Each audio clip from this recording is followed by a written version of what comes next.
tingin sa kaliwa, lingon sa kanan. Ito'y karaniwang tanawin sa araw-araw. Pero kung bawal ang paninigarilyo, bawal pumarada kada gilid ng kalsada o bahay para sa upa. Bakit ang mga paskil wala sa wikang kagagamit ko lamang?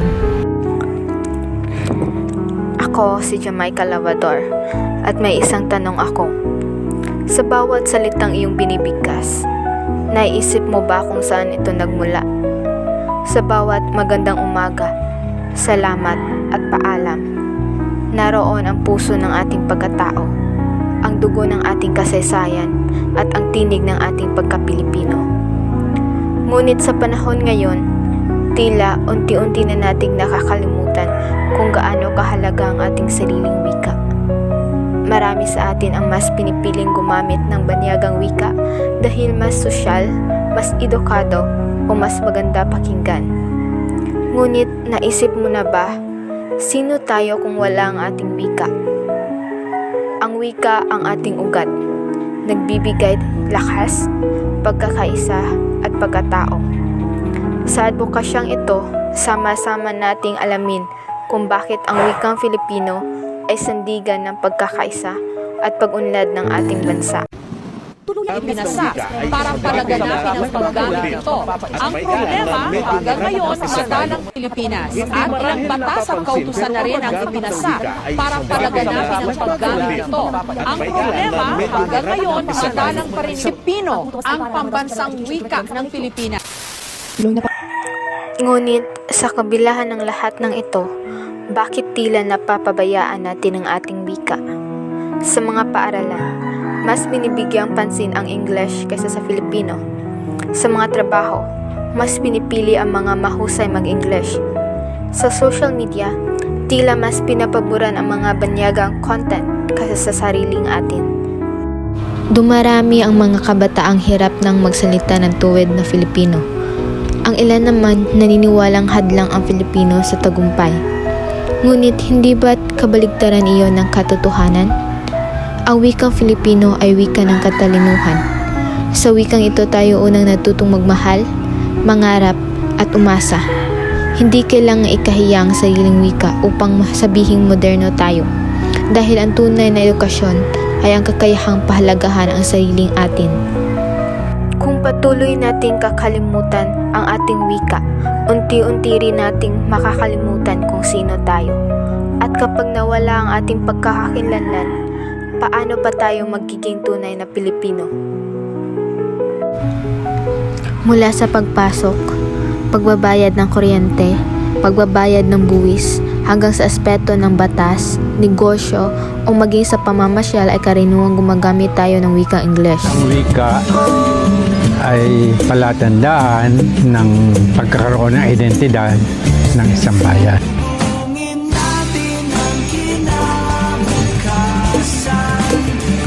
Hindi pa huli ang lahat.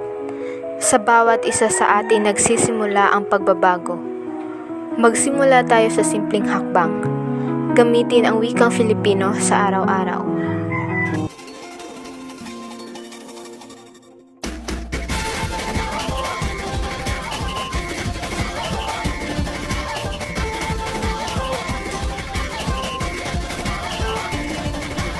Minsay natuwa ang may likha, 7,000 pulo ang ginawa. Mga hiyas na inilata sa malasudlang dagat. At ang bayan niyang pinili, nasa dulo ng bahaghari. Kaya't 1,000 kulay, nangakit kumakaway.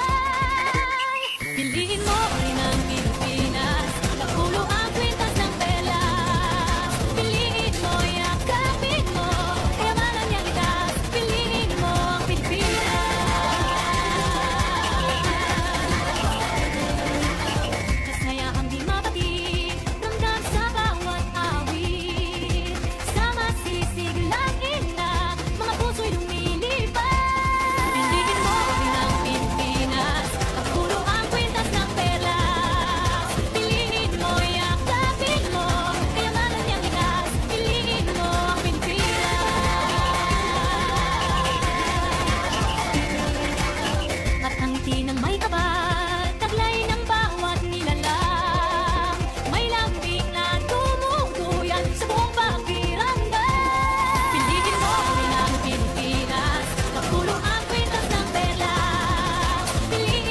Ang paggamit ng Filipino ay hindi hadlang sa globalisasyon.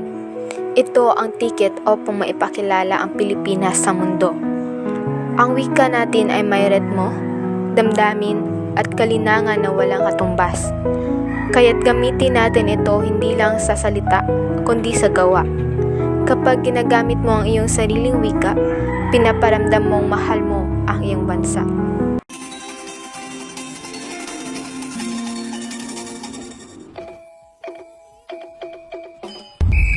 Minsa'y natuwa ang may likha, 7,000 pulo ang ginawa.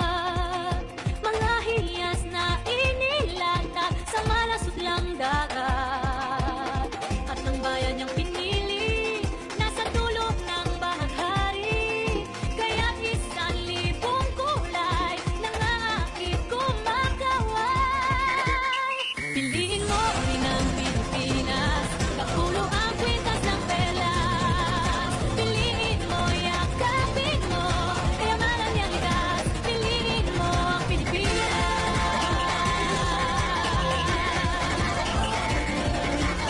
Kasayahang di mapatid, ramdam sa bawat awit. Sa masisiglang inda, mga puso'y lumilipad.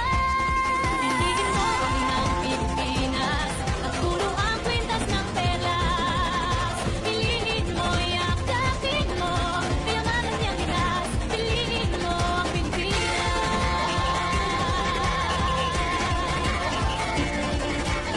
At ang ngiti ng may kapal, taglay ng bawat nilalang. May lambing na tumutuyan sa buong pakiramdam. Piliin mo rin ang Pilipinas, kapulo ang kwintas ng perlas. Piliin mo, yakapin mo, kayamanan niyang likas. Piliin mo ang Pilipinas. Dito ay itinadhana, araw-buwan at mga tala. Ganap na maglilingning, kailan may di magdidilim. Piliin mo rin ang Pilipinas, kapulo ang kwintas ng perlas. Piliin mo, yakapin mo, kayamanan niyang likas. Piliin mo ang Pilipinas, kapulo ang kwintas ng perlas. Piliin mo, yakapin mo, kayamanan niyang likas. Piliin mo ang Pilipinas. Piliin mo ang Pilipinas.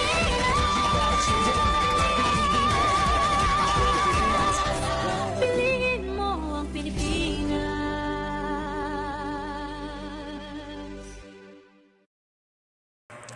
Kaya't ngayon, hinihikayat ko ang bawat isa. Gamitin mo ang iyong tinig upang buhayin ang ating wika. Sa bawat salitang mabuhay, sa bawat salamat, sa bawat Pilipino ako, naroon ang ating dangal at pagkakaisa. Ako si Jamaica Lavador at ito ang aking paninindigan. Ipagmalaki, ipaglaban at isabuhay ang wikang Filipino. Wika ng puso, wika ng bayan, wika ng pagkakaisa. Ating paunlarin, pagyamanin, pahalagahan, Tangkiligin, mahalin. wikang sariling atin. Dahil Pilipino ako, Pilipino kami, Pilipino tayo. Pilipino ako, Pilipino kami, Pilipino tayo. Pilipino ako, Pilipino kami, Pilipino tayo. Pilipino ako, Pilipino kami, Pilipino tayo. Pilipino ako, Pilipino kami, Pilipino tayo. Pilipino ako, Pilipino kami, Pilipino tayo. Pilipino ako, Pilipino kami, Pilipino tayo. Pilipino ako, Pilipino kami, Pilipino tayo. Pilipino ako, Pilipino kami, Pilipino tayo. Pilipino ako, Pilipino kami, Pilipino tayo. Pasa